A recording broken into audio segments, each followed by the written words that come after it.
Ross, we stand here every year and there's positivity. You can feel the good feeling in the room and the hopefulness from Fremantle supporters. You've got 12 new players you added to the list.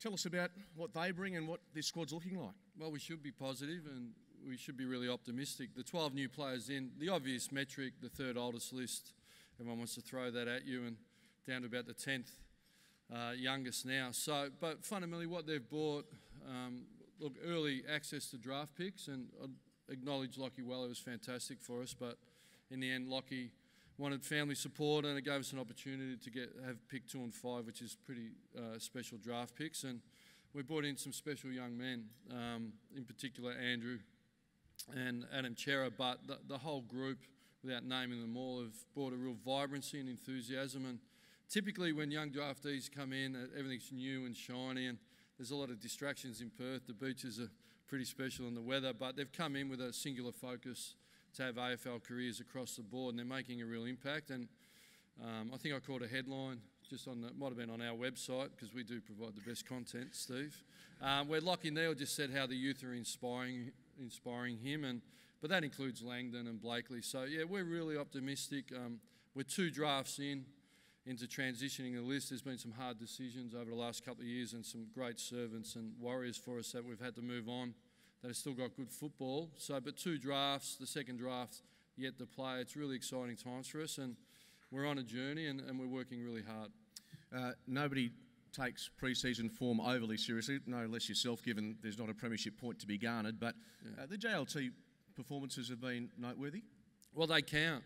They do count, because you're practicing your method and your effort, and when you reach for it round 1, it needs to be there. And we've experienced the last couple of years where our JLT form has been quite poor, and our effort and our method wasn't able to deliver in JLT, and it wasn't able to deliver in the early rounds. So it does count, and we said that before the game. So we take confidence comes from action, and we've worked incredibly hard over summer to improve our method, simplify our method, as Dale alluded to, being an outnumbered contested ball team, go quicker with the ball and be hard to play against. And I thought we delivered that on the weekend.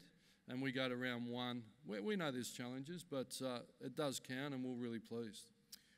Would be remiss if I didn't ask you about the move to the new stadium and what that brings. And I suppose it's too early to suggest a style of play or how it will play out the venue, but exciting times for the fans and I'm sure the football club. Well, WA, the football public deserve it. Domain, as we know it, had some great history there, but it was time to move on, and it's fantastic that the government invested in the football community, and in particular as Fremantle. We're absolutely excited. It's a once-in-a-lifetime opportunity to get there, all our partners and our members to get involved, and I know as a playing group and coaching group we're incredibly excited. So we just want to play some great football over the next few years and get back to the prime time slot so we can enjoy the night experience of the stadium. Finally, you may have touched on this earlier in our chat, but any final message for our sponsors who are so important to the football club, members, fans who are here this morning that are the lifeblood of a club?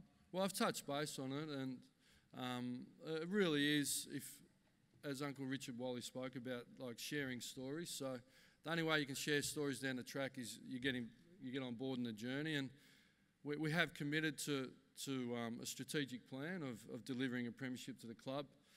But I urge you to stick with us. We're going to have some ups and downs, but you want to be, the real enjoyment comes out of, and you look at the Bulldogs in Richmond, jumping on, doing the hard yards, seeing the growth in our young players, as you saw in Hill and Fife, and you saw it in Pavlich and McFarlane. You'll see it in Cherry, you'll see it in Brayshaw, you'll see it in Crowden. So that's where the enjoyment comes from. We see you as a part of our community. The unconditional support we can't do without. We sort of rely on you enormously. So stick with us. We're working incredibly hard. We see great possibility. We talk to the players about taking the emotional risk to commit yourself and dedicate yourself with no guarantee, because it gives you your best chance. But if you don't take that emotional risk, you are no chance. So at the minute, we're opening ourselves up. We're doing the work, and we're starting to see the wheel turn slowly but surely. And so get behind us. There'll be some great times. There'll be some tough times. You'll be able to share the experiences amongst the Docker community if you jump on now. So thank you. Stick with us. Thank you, Ross Lyon. He's off. As he says, As Ross says, this football club writes its own story. We're looking forward to seeing the next chapter on that.